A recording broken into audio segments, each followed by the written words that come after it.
Welcome back to the farm, guys, and happy Friday night. For those of you that have not seen our greatest sheep success story, please click the link above, take a look at that, because tonight, unfortunately, the story's not going to go the same. We're going to share with you our worst sheep story to date, and unfortunately this is going to be a sad one. I'm certainly a believer that you always try to end on a positive note, so we're going to try to do that for you tonight. This experience did leave us a lot of key learnings, a lot of takeaways, so it's one of those things that you hope it only happens once and you never have to see it again. But again, we're going to share it with you right here, guys.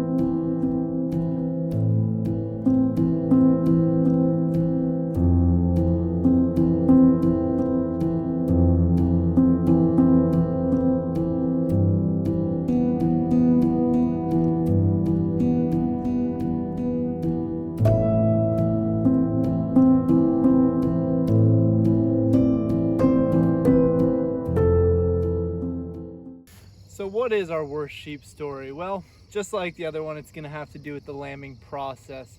Now, in this instance, our timing of our lambing was perfect. Brownie over here, who I don't know if you can see in this frame, she was actually going to have a lamb in April, which is perfect timing. Spring lamb, you always hear that. That's when you want to have lambs here on the farm. The conditions kind of break and it gets a little easier on them. But unfortunately, she was going to have twins. Now, twinning for a first-time ewe is definitely a challenge. And I should say lambing in general is difficult on a first-time ewe. It's just a new experience for them, obviously, and you never know what could really go wrong there. We've been really lucky with just being able to be home when the timing happens, so it just works out that way sometimes, guys. So I'd gone over to feed the pigs, and I heard a faint noise, and first thing I saw was Coco here, and now she's, I mean, look how grown up she is, but at the time, she was just a teeny little lamb, but I still heard another faint noise, and at that point, I'm like, oh my gosh, she had twins. And at the time, the sheep were in the wire fence corral, so I had to go all the way around. We had to worry about Bucky being in there because they were all in there for late winter, so we put some feed down. I got in there. The new lamb was stuck in thorn bushes, so I went in. All I did was pick her up. I thought it was fine, but I noticed right away she was skin and bones. Unfortunate to see, but I'm like, oh, she probably just didn't get to, she probably didn't feed yet. So we took her over to Brownie, and you could just tell something was off. You could tell Brownie wanted nothing to do with her, and we thought, okay, maybe we'll give it a couple minutes, maybe she'll catch on.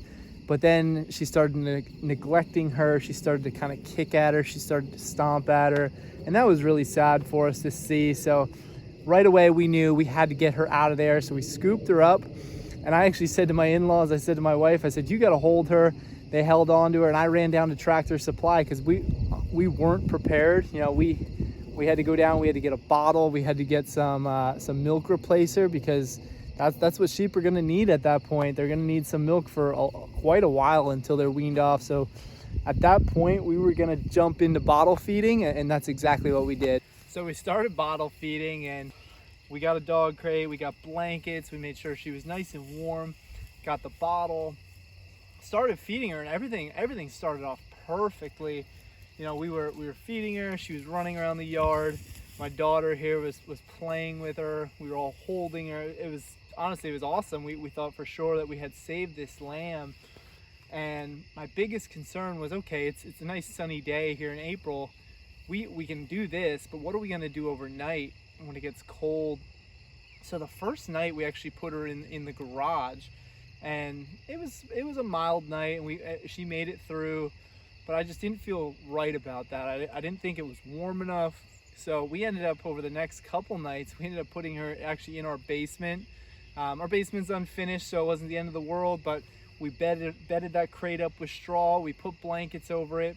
Unfortunately, she started to show signs of weakness, and she started kind of aspirating, and I've come to know now that that's probably pneumonia in a lamb. So we were doing everything we could.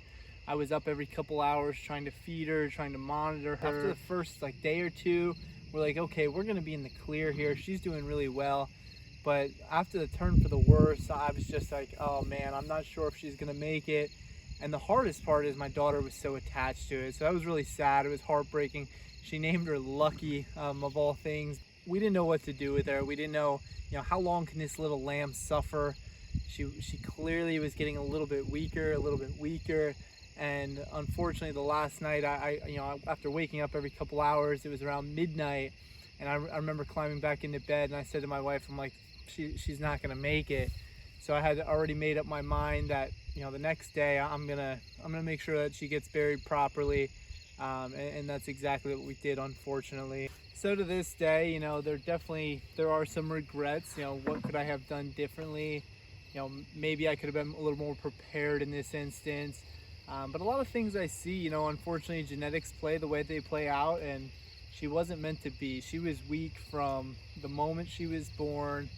Like I said, Brownie was a first-time mother there for lambing, so unfortunately, it just didn't work out for us. And again, it was heartbreaking.